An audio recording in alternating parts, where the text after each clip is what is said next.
नमस्कार दोस्तों, welcome to Byju's government exam prep.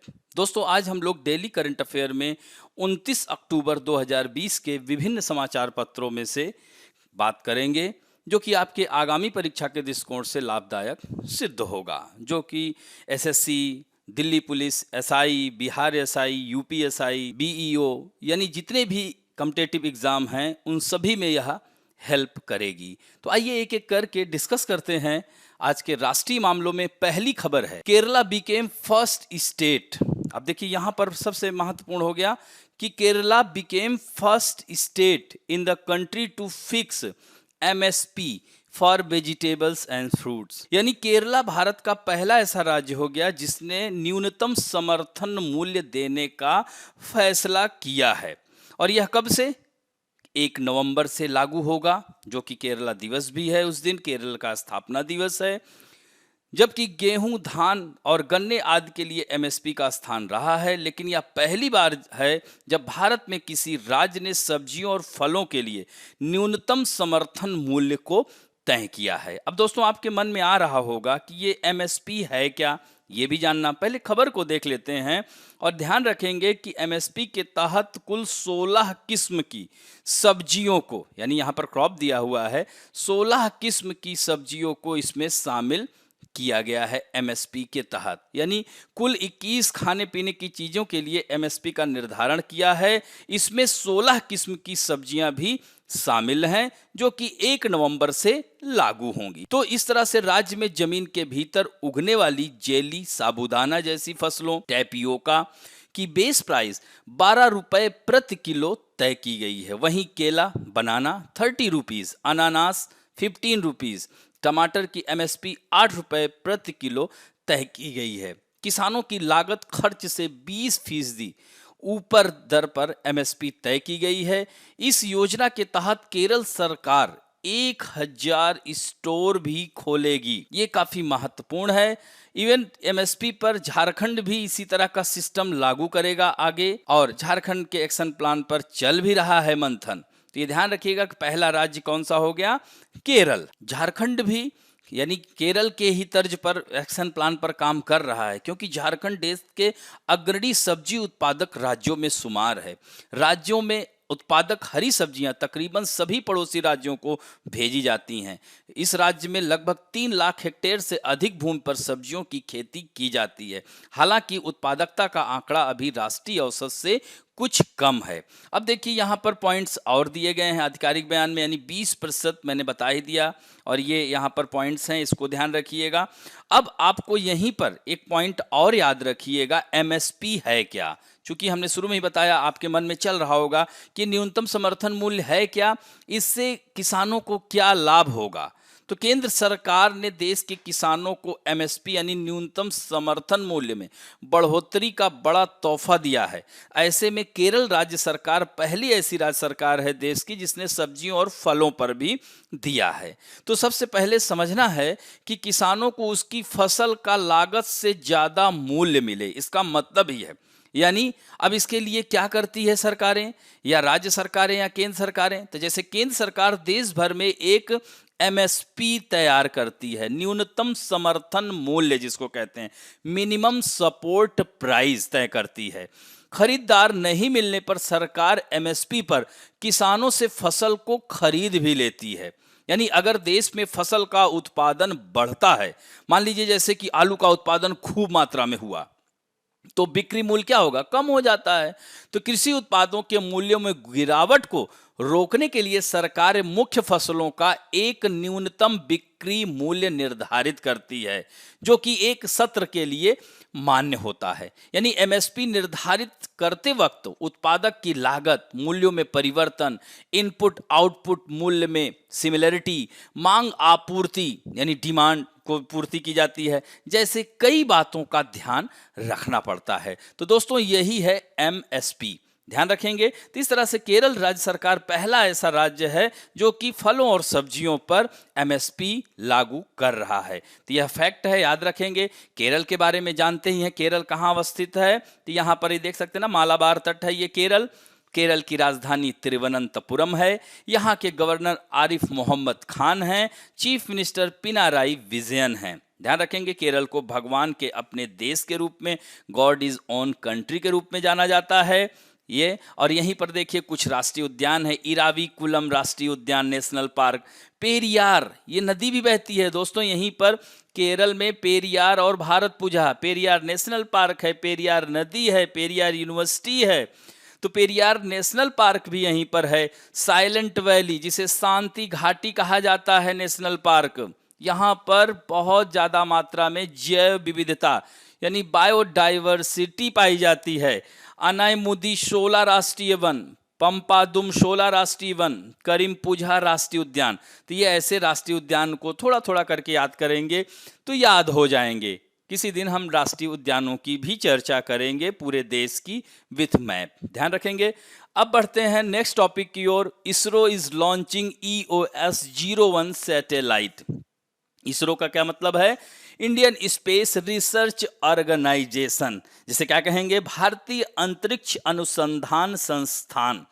आगामी 7 नवंबर को PSLV-C49 यही पूछ लेगा कि किस रॉकेट से प्रक्षेपित किया जाएगा या लॉन्च किया जाएगा। तो PSLV-C49 यानी पोलर सैटेलाइट लॉन्च व्हीकल, इसका फुल फॉर्म भी याद रखिएगा आप लोग। तो इसरो की ओर से यह इस साल का पहला सैटेलाइट होगा जो 7 नवंबर को लॉन्च किया जाएगा। वो भी कहाँ से? श्रीहरिकोटा के सतीश धवन अंतरिक्ष केंद्र से। तो ये कहाँ है दोस्तों? आंध्र प्रदेश और तमिलनाडु की सीमा पर। यहीं पुलिकट झील भी है जो कि एक लैगून लेक है, जिसे पश्च अनूप झील या बैक वाश वाटर लेक कहा जाता है दोस्तों। और लैगून लेक्स सामान्यतः सैलाइन लेक होती हैं। क्यों? क्योंकि समुद्री खारा जल यहीं पर आकर के रुकता है। समझ में आई बात? तो यह कहाँ से लॉन्च होगा? श्रीहरिकोटा से। इसरो का satellite EOS-1 earth observation satellite, EOS का मतलब क्या हुआ? अर्थ ऑब्जर्वेशन सैटेलाइट को PSLV-C49 रॉकेट से लॉन्च किया जाएगा। इसके साथ 9 सैटेलाइट, इसके साथ और 9 सैटेलाइट उड़ान भरेगा। इसके साथ ही रीसेट 2BR-2 सहित वाणिज्यिक सैटेलाइट भी उड़ान भरेंगे। तो यह महत्वपूर्ण है। इसमें एडवांस सीरीज है, इसमें सिंथेटिक अपर्चर रडार जिसे सार कहते हैं, याद रखिएगा, जो किसी भी समय और किसी भी मौसम में पृथ्वी पर नजर रख सकता है। ऐसे में चीन, पाकिस्तान जैसे देश इस व्यवस्था को देखकर घबरा रहे हैं कि भारत कितना तेजी से हर क्षेत्र में प्रगति कर रहा है। इस सैटेलाइट की सबसे बड़ी खासियत यही है, the biggest feature of this satellite is it can see the earth even amidst clouds, a clear picture can be taken। यानी सोचिए बादलों के बीच भी पृथ्वी को देखा जा सकता है, तस्वीर ली जा सकती है। यह LAC और LOC पर भी नजर रखेगा। यही कारण LAC किधर है? इधर है चीन की तरफ, और LOC लाइन ऑफ कंट्रोल, इसे लाइन एक्चुअल कंट्रोल कहते हैं, वास्तविक नियंत्रण रेखा, और यह नियंत्रण रेखा, इन पर भी नजर रखेगा। यही कारण है कि चीन और पाकिस्तान इससे घबराए हुए हैं। अब इसमें पॉइंट है PSLV होता क्या है? तो पोलर सैटेलाइट लॉन्च व्हीकल, इसे कहते हैं भारतीय अंतरिक्ष अनुसंधान संगठन द्वारा संचालित एक प्रक्षेपण प्रणाली है, जिसे भारत ने अपने सैटेलाइट को प्रक्षेपित करने के लिए इसका विकास किया है। PSLV छोटे आकार के उपग्रहों को भू स्थिर कक्षा में यानी जियो स्टेशनरी ऑर्बिट में भेज सकने में यह सक्षम होता है, कैपेबल होता है। अब तक PSLV की सहायता से 70 से अधिक अंतरिक्ष यानों को विभिन्न कक्षाओं में यानी various classes with help of PSLV launch किया जा चुका है। तो PSLV का मतलब समझ गए, पोलर सैटेलाइट लॉन्च व्हीकल। ध्यान रखेंगे दोस्तों। अब बढ़ते हैं, नेक्स्ट टॉपिक है इंडिया पोस्ट एंड यानी भारतीय डाक और US postal service have sign an agreement, यानी एक समझौते पर भारतीय डाक और अमेरिकी पोस्टल सर्विस ने समझौते पर हस्ताक्षर किया है, साइन किया है। यही सीधे पूछ लेगा कि अभी हाल ही में भारतीय डाक ने किस देश की पोस्टल सेवा से समझौता किया है? तो यूएस पोस्टल सर्विस ने डाक शिपमेंट से संबंधित डेटा के इलेक्ट्रॉनिक आदान प्रदान यानी इलेक्ट्रॉनिक जो डाटा है एक्सचेंज के लिए जो है 27 अक्टूबर 2020 को हस्ताक्षर किया है। इसमें क्या होगा? इसका उद्देश्य है कि डाक चैनलों के माध्यम से निर्यात सुविधाजनक, आसान और बनाया जा सके। इस समझौते के साथ संबंधित निकाय संचार और अंतर्राष्ट्रीय डाक वस्तुओं के इलेक्ट्रॉनिक डेटा प्राप्त कर सकेंगे। उनके आगमन से पहले ही उन्हें भेज दिया जाएगा। This advance information would help the custom to clear the postal item before the shipment reaches the port. ये ध्यान रखेंगे दोस्तों। और इसमें जो है डाक सेवाओं के, इससे क्या होगा? हमारी डाक सेवाएं सुधार होगा। इंडिया पोस्ट के आंकड़ों के आधार पर 2019 का अगर देखा जाए तो लगभग 30% छोटे पैकेट और पत्र यूएसए को भेजे गए। भारत पोस्ट ने अमेरिका को 20% आउटबाउंड ईएमएस भी प्रेषित किया। इसके अलावा भारत को 60% पार्सल जो कि अमेरिका से ओरिजिनेट हुए थे। थोड़ा सा इंडियन पोस्ट के बारे में जान लीजिए। डाक पोस्ट यानी डीओपीटी यानी department of post Bharat post के रूप में ट्रेड करता है। यह भारत सरकार, केंद्र सरकार के द्वारा संचालित डाक प्रणाली है और संचार मंत्रालय का एक सहायक है। भारतीय डाक दुनिया में सबसे व्यापक, कह सकते हैं सबसे बड़ी डाक प्रणाली है। एक डाक से इसकी स्थापना वॉरेन हेस्टिंग ने 1688 में कंपनी मेल के नाम से की थी, लेकिन लॉर्ड डलहौजी इस सेवा को बदल दिए यानी 1854 डलहौजी ने India post office act 1854 act पारित किया, जिसमें भारत में नियमित डाकघरों की शुरुआत हुई। यानी 1,55,000 से अधिक पोस्ट ऑफिस भारत में है। यानी विश्व में दुनिया का सबसे अधिक पोस्ट ऑफिस वाला देश हमारा भारत ही है। ध्यान रखेंगे दोस्त। अब बढ़ते हैं अंतर्राष्ट्रीय मामलों में। आज की पहली खबर है टाइफून मोलावे। देखिए, यह कह सकते हैं कि डिजास्टर है, डिजास्टर संबंधित खबर है। यानी अब देखिए आपदा आई हुई है कहाँ? फिलीपींस में। फिलीपींस और वियतनाम भी इससे प्रभावित हुआ है। मोलावे नामक चक्रवात, इसको टाइफून कहते हैं दोस्तों। उष्णकटिबंधीय देखिए चक्रवात दो प्रकार के होते हैं, tropical cyclone and temperate cyclone. यानी ट्रॉपिकल साइक्लोन का मतलब क्या हुआ? This is equator. याद रखिएगा, विषुवत रेखा पर चक्रवात नहीं आते हैं।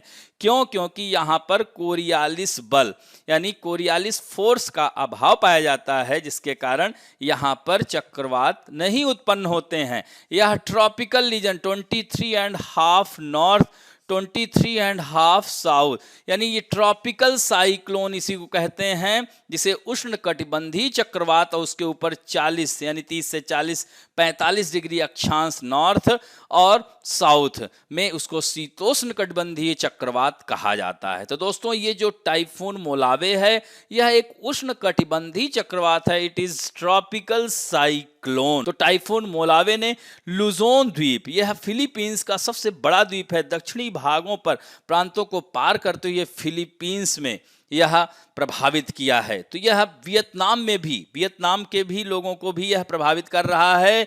मेन चिंता जो मोलावे टाइफून की है वह फिलीपींस की है। तो वर्तमान में 9 लोग इससे पीड़ित हैं, मतलब बताया जा रहा है, और 9 मौतें हुई हैं। 1 लाख से अधिक लोग विस्थापित हो चुके हैं। और इसमें ध्यान रखिएगा कि यह नाम जो मोलावे है यह किसके द्वारा दिया गया है? फिलीपींस, स्पेनिश और तागालोग में इसका मतलब ही होता है कीप। तो ये पूछ लेगा कि मोलावे नाम किसने दिया? थाईलैंड, जापान, फिलीपींस, चीन, ऐसे आ जाएगा। और दोस्तों, इसका पहले का नाम 2003 तक टाइफून इम्बूडो था। 2004 में टाइफून ने फिलीपींस और चीन को व्यापक नुकसान पहुंचाया। इसके बाद इसका नाम बदलकर मोलेव रख दिया गया। ध्यान रखेंगे। और मोलावे का उपयोग उत्तर पश्चिमी प्रशांत महासागर के 3 उष्णकटिबंधीय चक्रवातों के लिए, यानी टाइफून मोलेव 2009 में प्रभावित, चूंकि 4 में ही बदल दिया गया था, 15 में भी आया और 2020 में आया है। तो अभी यह और बड़ा रूप लेने की बात की जा रही है कि अगले 24 घंटे में यह और बीभत्स रूप ले सकता है। तो टाइफून मोलेव ट्रॉपिकल स्टॉर्म सोडेल का अनुसरण करता है, जिससे पिछले सप्ताह इस क्षेत्र में मारा और क्यूजोन प्रांत में व्यापक बाढ़ आई है। अब यहीं पर थोड़ा सा जान लीजिए फिलीपींस देश, यहाँ पर मानचित्र में आप देख रहे हैं ये लुजोन स्ट्रेट है। जल संधि दो स्थलों को अलग करती है, सागरों को जोड़ती है, साउथ चाइना सी और इधर आप देख सकते हैं पैसिफिक ओशियन कह सकते हैं, इसको जोड़ रही है। तो ताइवान और फिलीपींस को अलग करती है लुजोन जल संधि। दोस्तों लुजोन यह फिलीपींस का द्वीप है, देखिए इसको इसलिए मैंने अलग से दिखा दिया है। तो लुजोन द्वीप समूह के उत्तरी भाग में स्थित यह द्वीप फिलीपींस का आर्थिक और राजनीतिक केंद्र है। यानी this island is the economic and political centre of Philippines. It is the largest and most populous island in Philippines. It has been ranked 15th largest island in the world by land area. यानी विश्व का 15वां सबसे बड़ा द्वीप माना गया है किसे, लुजोन द्वीप को। और दोस्तों फिलीपींस की राजधानी ये दिख रहा है मनीला है। यहीं अंतरराष्ट्रीय चावल अनुसंधान केंद्र भी है, यानी इंटरनेशनल राइस रिसर्च इंस्टीट्यूट भी है। जैसे भारत में अगर बात की जाए केंद्रीय चावल अनुसंधान सेंट्रल राइस रिसर्च इंस्टीट्यूट कहाँ है, तो उड़ीसा के कटक में अवस्थित है। उसी तरह से international rice research institute Manila में है। यहीं एडीबी का मुख्यालय भी है, एशियाई डेवलपमेंट बैंक का। और यह द्वीप क्विजेन सिटी का भी घर भी है। क्विजोन सिटी देश का सबसे अधिक आबादी वाला शहर है। यह द्वीप दुनिया का चौथा सबसे अधिक आबादी वाला द्वीप भी है। याद हो जाएगा दोस्तों। अब बढ़ते हैं नेक्स्ट टॉपिक की ओर। The UAE become the first Arab state to open a consulate in Morocco controlled Western Sahara। तो दोस्तों यूनाइटेड अरब अमीरात, जिसे संयुक्त अरब अमीरात कहा जाता है, जिन्होंने यानी पहला ऐसा अरब कंट्री बन गया है जो वाणिज्यिक दूतावास मोरक्को नियंत्रित वेस्टर्न सहारा। आप देख रहे हैं ये मोरक्को देश है, थोड़ा सा आइए मैपिंग में देख सकते हैं। ये अल्जीरिया है, इसकी राजधानी अल्जीरियर्स है। यहाँ पर मारुटीनिया है, ये देखिए स्पर्श कर रहा है किसको, वेस्टर्न सहारा को, जिसकी राजधानी नोकचोकटोक है। और यह वेस्टर्न सहारा है, ये देख रहे हैं ना लियोने, इसकी राजधानी आगे हम लोग चर्चा करेंगे। और यह मोरक्को की राजधानी रबात है।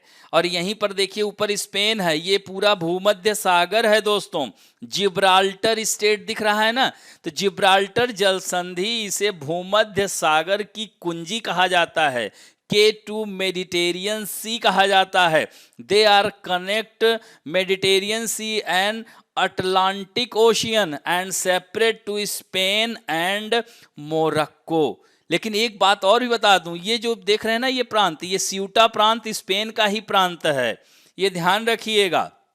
तो इस तरह से मोरक्को या अफ्रीका और यूरोप महाद्वीप को जिब्राल्टर जल संधि अलग करती है। तो यहाँ पर ये देख रहे हैं ना, तो ये सब 6 प्रांत पर किसका, मोरक्को का कब्जा है, ये ध्यान रखेंगे। तो यूएई कह सकते हैं कि यह वाणिज्यिक दूतावास पश्चिमी सहारा के सबसे बड़े शहर लिवाउने में, और लिवाउने क्या है, वेस्टर्न सहारा की राजधानी भी है, ये ध्यान रखिएगा, खोला जाएगा, जो 1974 में स्पेनिश उपनिवेशिक शासन के अंत के बाद से किसके नियंत्रण में है, मोरक्को के नियंत्रण में है। दोस्तों इब्न बतूता का नाम सुना है ना, इब्न बतूता मोरक्को निवासी था, तो ये पॉइंट ध्यान रखिएगा। अब देखिए यहीं पर मोरक्को की राजधानी रबात है, मोरक्को की करेंसी है दिरहम, MAD, ध्यान रखेंगे। कैपिटल ऑफ वेस्टर्न सहारा अल आइन या लियोने, ठीक है, ध्यान रखेंगे लियोने इसको। लेकिन अभी भी इस पर भी यानी राजधानी शहर पर भी कब्जा किसका है, मोरक्को का है, ध्यान रखेंगे, यहाँ पर यह दिया गया है। अब बढ़ते हैं नेक्स्ट टॉपिक की ओर, बैंकिंग और वित्त संबंधी समाचार। Banking and finance related news में RBI bars payment system operators from launching any new QR code. यानी भारतीय रिजर्व बैंक ने भुगतान प्रणाली ऑपरेटरों को भुगतान लेन देन के लिए किसी भी नए QR कोड को लॉन्च करने से रोक दिया है। वर्तमान में भारत में 2 QR कोड यूज होते हैं, वो कौन कौन से, UPI एंड भारत QR, ध्यान रखेंगे। और 2 मौजूदा, अब QR में QR क्या है, इसका मतलब होता है क्विक रिस्पॉन्स, यही पूछ लेगा आपके एग्जाम में, ध्यान रखिएगा। तो इस तरह से क्यूआर कोड को बढ़ाने पर आधारित है। QR codes are two dimensional machine readable bar codes which are increasingly used to facilitate mobile payment at the point of sale, POS कहते हैं उसको। क्यूआर कोड द्विआयामी मशीन पठनीय बारकोड है जिनका उपयोग बिक्री के बिंदु पर यानी पॉइंट ऑफ सेल पर मोबाइल भुगतान की सुविधा के लिए किया जाता है। क्यूआर कोड बड़ी मात्रा में जानकारी संग्रहित कर सकते हैं। पीएसओ जो मालिकाना क्यूआर कोड का उपयोग करते हैं वे एक या एक से अधिक क्यूआर कोड में बदल जाएंगे। तो इस तरह से 31 मार्च 2022 तक ये पूरी प्रक्रिया कंप्लीट कर ली जाएगी। ध्यान रखेंगे दोस्तों। अब आरबीआई के बारे में जान लीजिए। आरबीआई 1934 एक्ट के तहत 1935 में इसकी स्थापना हुई थी, याद रखिएगा। और इसके वर्तमान में गवर्नर शक्तिकांत दास हैं जो कोरोना पॉजिटिव भी हो गए हैं। और इसके और डिप्टी गवर्नर्स में भी आप देख सकते हैं बीपी कानूनगो हैं, एमके जैन हैं, एमडी पात्रा हैं, राजेश्वर राव हैं। इसका हेडक्वार्टर मुंबई में है, याद रखेंगे। 1935 में इसकी स्थापना हुई थी। अब बात करेंगे पुस्तकें एवं पुरस्कारों में। आज हम पुरस्कार की बात करेंगे डॉक्टर तुलसीदास चुघ अवार्ड 2020, यानी national academy of medical science India की ओरेशन एंड अवार्ड कमेटी ने डॉक्टर सतीश मिश्रा, ये चित्र दिख रहा है ना, Satish Mishra principal scientist division of molecular parasitology and immunology CSIR CDRI Lucknow को वर्ष 2020 के लिए डॉक्टर तीर्थीदास चुघ पुरस्कार के लिए चुना गया है। और यह पुरस्कार मलेरिया परजीवी के जीवन चक्र, मलेरिया कौन सा रोग है? प्रोटोजोवन डिजीज है, मलेरिया पैरासाइट, जीवन चक्र में उनके शोध कार्य की मान्यता में दिया गया है। और मादा एनाफ्लीज मच्छर काटने से होता है ना मलेरिया। और इसका उत्कृष्ट काम क्या है? यानी secreted protein with Altered thromboplastic repeat, इसी को SPATR कहा जाता है। तो इस अध्ययन में कह सकते हैं स्पैरोजाइट्स में SPATR की वितरण क्षमता और रक्त संचरण जो संक्रमण की स्थापना के लिए इसके महत्व पर केंद्रित है। और इस प्रक्रिया के दौरान इसकी सटीक भूमिका को जानने के लिए आगे की जांच की आवश्यकता है। तो दोस्तों इसीलिए इनको दिया गया है, याद रखेंगे। और इसमें national academy of medical sciences, ये देख रहे हैं पॉइंट्स, 4 फैक्ट दिए हैं, ये चारों ध्यान रखिएगा। यह 21 अप्रैल 1860 अधिनियम के तहत the academy was renamed national academy of medical science on 16 November 1976 और it was registered as the Indian academy of medical science on 21 April 1961। 1976 में इसका नाम बदल दिया गया था। ये 4 पॉइंट हैं, इसी को हिंदी में देख लीजिए कि यह एक अनूठी संस्था है जो चिकित्सा और सामाजिक लक्ष्य को पूरा करने के लिए अपने संसाधनों के रूप में शैक्षणिक उत्कृष्टता को बढ़ावा और उपयोग करती है। 1860 में के सोसाइटी पंजीकरण अधिनियम के तहत 1961 में इसकी स्थापना की गई थी। फिर 16 नवंबर 1976 को 1976 को अकादमी को पुनः राष्ट्रीय चिकित्सा विज्ञान अकादमी नाम दिया गया। पिछले कुछ वर्षों में अकादमी ने चिकित्सा और संबद्ध विज्ञान के क्षेत्र में भारतीय वैज्ञानिकों द्वारा की गई उत्कृष्ट उपलब्धियों को मान्यता दी है। तो ये पॉइंट जरूर देख लीजिएगा। अब बढ़ते हैं, अगला टॉपिक है इसी में ही पुरस्कारों में UN global climate action award 220। तो दोस्तों यह अवार्ड किसको मिला है? यह भी जलवायु परिवर्तन से संबंधित। तो ग्लोबल हिमालयन एक्सपेडिशन यानी GHE को, यानी एक भारतीय संगठन जो सुदूर ऊर्जा तक पहुंचने के लिए पर्यटन और प्रौद्योगिकी का लाभ उठाता है, उसने कोविड-19 महामारी के बीच जलवायु परिवर्तन से निपटने के प्रयासों के लिए एक प्रतिष्ठित संयुक्त राष्ट्र पुरस्कार जीता है जिसका नाम है UN global climate action award, यानी ग्लोबल हिमालयन एक्सपेडिशन यानी GHE 2020 के UN global climate action award के विजेताओं में शामिल है। तो यह काफ़ी महत्वपूर्ण है हमारे देश के लिए। जलवायु परिवर्तन पर संयुक्त राष्ट्र फ्रेमवर्क ऑन कन्वेंशन यानी UNFCCC, इसको क्या कहेंगे? United nation framework convention on climate change. Website के एक बयान के अनुसार GHE विश्व यात्रा और पर्यटन परिषद तथा संयुक्त राष्ट्र विश्व पर्यटन संगठन द्वारा मान्यता प्राप्त दूर दराज के समुदायों में सौर ऊर्जा लाने के लिए पर्यटन और प्रौद्योगिकी का उपयोग करने वाला दुनिया का पहला संगठन है। और जीएचई ने अब तक भारत के 3 क्षेत्रों के कम से कम 131 विलेजेस का इलेक्ट्रिफिकेशन किया है, विद्युतीकरण किया है, जिसका असर 60,000 ग्रामीणों पर पड़ा है। 60,000 विलेजर्स को यह का लाभ मिला है। इसके लिए धन जुटाने के लिए शुरू में हिमालय अभियान में 60 देशों के 1300 से अधिक लोग शामिल थे। और UN global climate action award क्या है? तो यह पुरस्कार संयुक्त राष्ट्र जलवायु परिवर्तन की पहल पर मोमेंटम फॉर चेंज के तहत प्रदान किया जाता है। और यह पुरस्कार जलवायु परिवर्तन के साथ सतत विकास लक्ष्यों यानी सस्टेनेबल डेवलपमेंट गोल, नवाचार, लिंग समानता, आर्थिक अवसर बढ़ाने जैसे क्षेत्रों में अभिनव समाधानों हेतु प्रदान किया जाता है। समझ में आई बात? अब बढ़ते हैं, यहाँ पर ये पॉइंट हमने इसमें सारे लिखी दिए, ये ध्यान रखिएगा। अब बढ़ते हैं नेक्स्ट टॉपिक, खेल समाचारों में। स्पेन के जो क्लब है बार्सिलोना क्लब के अध्यक्ष जोसेफ मारिया बार्टोमेन ने अपने पद से इस्तीफा दे दिया है। बार्टोमेन 2014 में सांद्रे रसल की जगह बार्सिलोना एफसी के नए अध्यक्ष बने थे। बार्टोमेन के साथ साथ बोर्ड के बाकी निदेशकों ने भी अपने पद से इस्तीफा दे दिया है। अब 90 दिन के अंदर यह नया चुनाव किया जाना है। हालांकि यहाँ पर ये बात की जा रही है कि इसमें मैसी का भी कुछ कह सकते हैं, लियोनेल मैसी से तकरार का कारण है। अब बढ़ते हैं नेक्स्ट टॉपिक की ओर। Let us talk about some important fact. आज दोस्तों हम बात करेंगे पंचायती राज व्यवस्था की। सुना होगा इसका नाम, यानी पंचायती राज व्यवस्था का मतलब ही है कि सत्ता का विकेंद्रीकरण, सत्ता आपके गांव गांव तक। और ये महात्मा गांधी का सपना था, इसीलिए महात्मा गांधी का वो कथन हमें याद आता है, मैं जरूर बोलना चाहूँगा। उन्होंने कहा था कि सच्चा लोकतंत्र केंद्र में बैठकर राज्य चलाने वाला नहीं होता, अपितु यह तो गांव के प्रत्येक व्यक्ति के सहयोग से चलता है। तो यह पंचायती राज व्यवस्था यानी पंचायती राज व्यवस्था की कहानी बहुत ही रोचक है दोस्तों।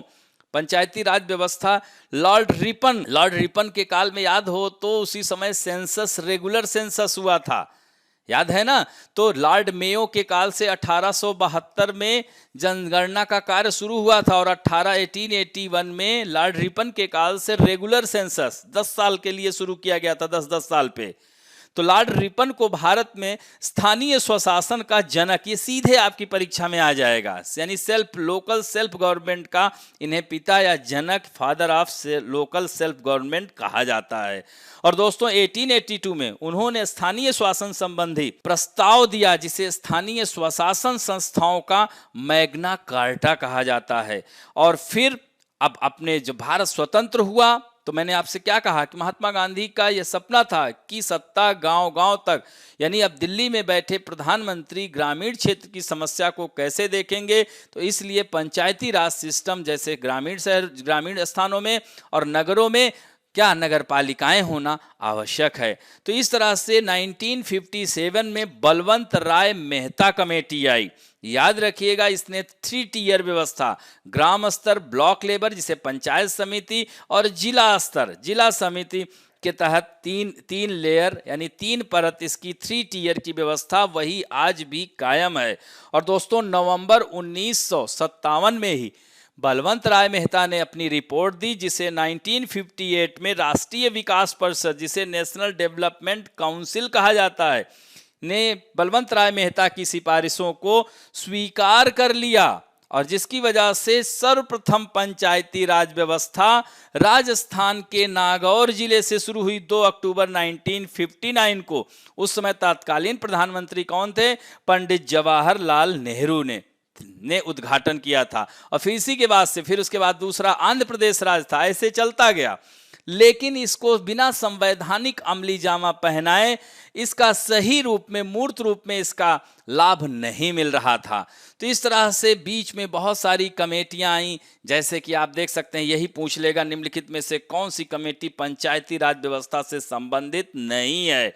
बलवंत राय मेहता कमेटी समझ गए होंगे दोस्तों। उसके बाद अशोक मेहता कमेटी आई, उन्होंने भी कुछ बातों की सिफारिश की जो कि मान्य नहीं हुई। तो उसमें जैसे कि उन्होंने कहा कि द्विस्तरीय इसको कर दिया जाए, 2 टियर कर दिया जाए, मंडल स्तर जिला स्तर, लेकिन वह सिफारिश मान्य नहीं हुई। फिर उसके बाद 1985 में GVK राव समिति आई, उन्होंने 4 स्तरीय बात कर दी, यानी ग्राम स्तर, पंचायत स्तर, जिला स्तर और राज्य स्तर। लेकिन ये भी नहीं, फिर LM सिंघवी समिति जो आई है, LM सिंघवी समिति, इसने संवैधानिक अमली जामा पहनाने की बात की। और इसी में एक और जोड़ लीजिएगा, 1989 में PK थुंगन समिति आई और उस समय तत्कालीन प्रधानमंत्री राजीव गांधी 65वें संविधान संशोधन के तहत पंचायती राज व्यवस्था को लागू करवाना चाहते थे, लेकिन बाद में चुनावी दौरे के तहत उनकी मृत्यु हो गई। फिर 1991 में कांग्रेस की सरकार आई गठबंधन की, जिसमें प्रधानमंत्री PV नरसिम्हा राव बने। और फिर एक्ट आया 1992, पंचायती राज अधिनियम 1992, जो कि 24 अप्रैल 1993 को लागू हुआ। याद हो जाएगा दोस्तों। तो इसीलिए 24 अप्रैल को लोकतंत्र की नींव के रूप में पंचायती राज दिवस मनाया जाता है। याद हो जाएगा। और इसे संविधान के भाग 9 में डाला गया। याद हो जाएगा। और वहीं 74वां संविधान संशोधन भी याद रखना, इसी समय हुआ था, जो नगर पालिकाओं का गठन। लेकिन आज हम पंचायती राज की बात कर रहे हैं। और 73वें संविधान संशोधन के तहत ही पहले संविधान में अनुसूचियों की संख्या कितनी थी? 8 थी, फिर 9 हुई, 10 हुई, फिर 11वीं अनुसूची क्या है? पंचायती राज व्यवस्था। इसमें 29 विषयों को शामिल किया गया था और इसमें पंचायत नामक शीर्षक से अनुच्छेद 243 से 243 ओ तक, या अणा कहते हैं, कखा गाघा अंगा चा छा जा झा इया टा ठा डा ढा अणा। तो इस तरह से पंचायती राज में इसमें सभी प्रकार की व्यवस्थाएं दी गई हैं। दोस्तों, इसका कार्यकाल 5 वर्ष का होता है। अगर प्रधान की मृत्यु हो जाती है या इसको भंग कर दिया जाता है तो ऐसी परिस्थिति में 6 महीने के अंदर ही चुनाव करा लिया जाना चाहिए। और 2004 में इसे पंचायती राज को अलग मंत्रालय का दर्जा दिया गया। इसमें दोस्तों महिलाओं के लिए 33% आरक्षण की बात। बिहार ऐसा पहला राज्य है जिसने 2006 में महिलाओं को 50% आरक्षण पंचायती राज व्यवस्था में दे दिया। तो इस तरह से पंचायती राज व्यवस्था से संबंधित यह तथ्य थे। आशा करता हूं कि आप लोगों को समझ में आया होगा।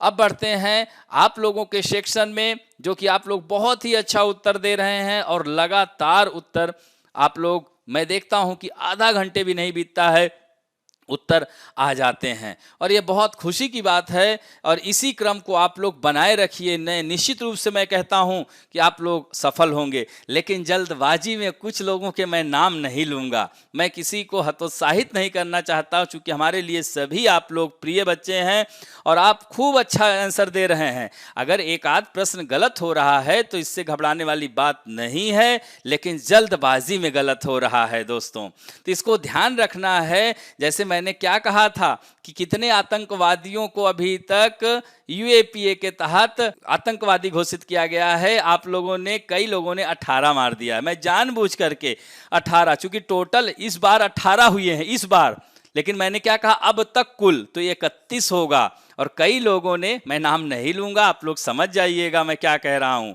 और उत्तर देने वालों में विक्की हैं, सुनील पाठक हैं, जैसा कि ज्ञान रंजन साहू, ये लोग तो सूरज उपाध्याय, अक्षयकांत साहू ये थोड़ा लेट दिए हैं, पूर्वाशा गोस्वामी ये लोग बहुत जल्दी दिए हैं, शुभाश्री साहू, प्रेरणा वर्मा, शर्मिष्ठा रावत, सुनील सिंह, दीपांशुमन प्रजापति, राफत प्रवीण, इन लोग जो है, विश्वजीत कुशवाहा, इन लोगों ने बहुत जल्दी उत्तर दिया है। तो इस तरह से आप लोग लगातार उत्तर देते रहें। अच्छा लगता है और भी अच्छे अच्छे उत्तर निकल कर। संतोष कुशवाहा जी, ये लोग सब लोग लगातार उत्तर देते हैं, बहुत ही अच्छा लगता है। और मैं विश्वास दिलाता हूं कि निश्चित है आप लोग आगामी परीक्षाओं में सफलता अर्जित करेंगे। तो आइए पहला प्रश्न आज का देखते हैं हम लोग। पहली बार भारत में किस राज्य ने सब्जियों और फलों के लिए न्यूनतम समर्थन मूल्य तय किया है? राजस्थान, गुजरात, केरल या तमिलनाडु? दूसरा प्रश्न है, इसरो का satellite EOS-01 earth observation satellite को किस रॉकेट से लॉन्च किया जाएगा? PSLV 47, 48, 49 या 50? अगला है प्रश्न, हाल ही में इंडिया पोस्ट ने किस देश के डाक शिपमेंट से संबंधित डाटा के इलेक्ट्रॉनिक आदान प्रदान के लिए एक समझौते पर हस्ताक्षर किए हैं? US postal service, France postal service, रूस पोस्टल सर्विस या इनमें से कोई नहीं? अगला है, टाइफून मोलेव किस देश में आया हुआ है? तबाही मचा दिया, 1 लाख से अधिक लोगों को विस्थापित कर दिया है। ध्यान रखिएगा। और ये क्या है? ट्रॉपिकल साइक्लोन है, उष्णकटिबंधीय चक्रवात है। तो अमेरिका, फिलीपींस, जापान, बांग्लादेश। तो यह बताना है आपको उत्तर। मोरक्को नियंत्रित पश्चिमी सहारा में वाणिज्य दूतावास खोलने वाला अरब देश का पहला राष्ट्र कौन सा बन गया है? वह है सऊदी अरब, यूनाइटेड अरब अमीरात, कतर या जॉर्डन? इसी में से आपको उत्तर देना है। नेक्स्ट है, संयुक्त राष्ट्र वैश्विक जलवायु कार्रवाई पुरस्कार 2020 किसने जीता है? ग्रीन पीस, ग्रेटा थर्नबर्ग या राष्ट्रीय महासागरीय और वायुमंडलीय प्रशासन यानी national oceanic and atmospheric administration या ग्लोबल हिमालयन एक्सपीडिशन? तो इसमें से चारों में से उत्तर आपको देना है। नेक्स्ट है, QR कोड, इसके बारे में चर्चा किया था ना, RBI ने रोक लगाई है। तो QR कोड में ये QR क्या है? आप लोग अक्सर देखिए मोबाइल में, आप पिज्जा खरीदते हैं तो QR कोड पर मोबाइल में फोटो खींच करके उसको पैसा दे देते हैं। तो ये QR है क्या? इसका मतलब क्या है? क्विक रिस्पॉन्स या क्वेश्चन रिस्पॉन्स या क्यूरियर रिस्पॉन्स या क्वेस्ट रिस्पॉन्स? इन चारों में से आपको बताना है दोस्तों। अगला है, वर्ष 2020 के लिए डॉक्टर तीर्थी दास चुघ पुरस्कार के लिए किसे चुना गया है? डॉक्टर प्रवीण चक्रवर्ती को, डॉक्टर सतीश मिश्रा को, डॉक्टर नरेश त्रेहन को या डॉक्टर सतीश मखीजा को? इसी में से आपको बताना है। नेक्स्ट है, फुटबॉल क्लब बार्सिलोना किस देश का है? फ्रांस का है, स्पेन का है, पुर्तगाल का है या UK का है? अगला है, निम्न में से कौन सी समिति पंचायती राज व्यवस्था से संबंधित नहीं है? बलवंत राय मेहता समिति, अशोक मेहता समिति, इंद्रगुप्ता समिति और LM सिंधवी समिति? इन्हीं चारों में से बताना है। तो इस तरह से आज का सेक्शन यहीं पर समाप्त होता है दोस्तों। आशा करता हूं कि आज का वीडियो आप लोगों को अच्छा लगेगा। और दोस्तों, अगर अच्छा लगे तो प्लीज़ लाइक, शेयर और सब्सक्राइब करना ना भूलें, अपने दोस्तों को भी बताना ना भूलें। थैंक यू दोस्तों।